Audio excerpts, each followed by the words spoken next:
கல்கியின் தியாக பூமி அத்தியாயம் 1.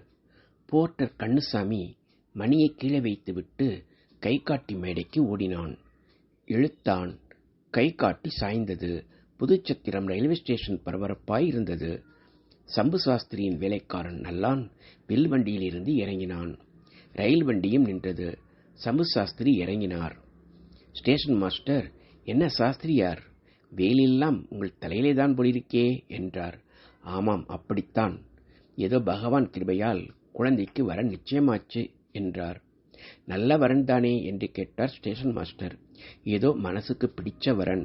நீங்கள் அவசியம் கல்யாணத்துக்கு வரணும் என்றார் சாஸ்திரி. பிளாட்பாரத்திலிருந்து வெளியே வந்தார். அப்போது ஒரு பிராமணர் ஓடி வந்தார்.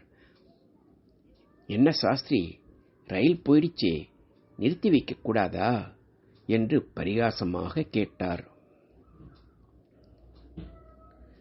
தீட்சிதர்வாள், பரிகாசம் இருக்கட்டும், குழந்தை சாவித்திரிக்கு கல்யாணம் நிச்சயமாயிருக்கு என்றார் சாஸ்திரி சந்தோஷமாக.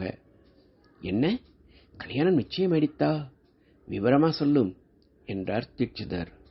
இப்போது நேரமில்லை. பையன் BA பாஸ் பண்ணியிருக்கான். உத்தியோகம் ஆகல. தகப்பனார் கல்கத்தாவில் பெரிய உத்தியோகம் பார்த்தவர். பென்ஷன் 200 ரூபாய் வர்றது. நிலம் வீடு இருப்பதா தெரியல என்றார். கடைசியில் இந்த வரன் தானே கிடைச்சது. 30 வேலி மிராஸ்தார். ஜாதகம் நான் வாங்கிட்டு வந்தேன். பரம்பரை பெரிய மனுஷன். வயது 45 தான் ஆச்சு. அது உமக்கு பிடிக்கல பாரு என்றார் தீட்சிதர். தீட்சிதர்வாள், இனி அதை பற்றி பேசின லாபம். கல்யாணம் நிச்சயமாகி முகூர்த்தமும் வச்சாச்சு. நான் போய் வர்றேன் என்றார் சாஸ்திரி. வெளியே வந்தார். வண்டிக்காரன் ஒருவன் வந்தான். சாமி, வண்டி பூட்டட்டுமா என்றான். இன்னொரு வண்டிக்காரன் வந்தான். சாமிக்குத்தான் சொந்த வண்டி பூட்டி நிக்குதேடா. சாமி, நம்ம வீட்டில் எங்களா கல்யாணம் என்றான். ஆமாண்டாப்பா, கல்யாணத்துக்கு வர்றவாள் யாரா இருந்தாலும் நீங்க கொண்டு வந்து விட்டுடணும். வண்டி சத்தம் என்கிட்டயே வாங்கிக்கணும் என்றார் சாஸ்திரி. அப்போது நல்லான் சாஸ்திரி அருகே வந்தான். என்ன நல்லான், நீயே வந்துட்டியா என்று சொல்லிக்கொண்டே வில்வண்டியில் ஏறி உட்கார்ந்தார். நல்லான், குழந்தைக்கு கல்யாணம் நிச்சயமாயிடுத்து. ஏதோ கடைசியில் பெரியவாள் புண்ணியத்தில் என்றார் சாஸ்திரி. வரதட்சணை எவ்வளவுங்க என்று கேட்டார் நல்லான். ரொக்கம் 4000. கல்யாண செலவெல்லாம் சேர்த்தா 10,000 ரூபாய்க்கு மேலே ஆகும் என்று பெருமையாக சாஸ்திரி சொன்னார்.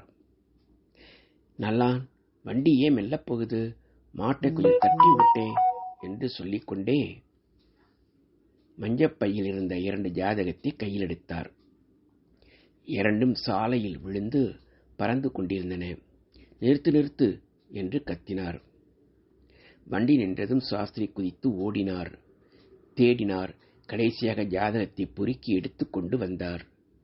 சம்பு சாஸ்திரி வீட்டுக்குள்ளே நுழைந்தார்.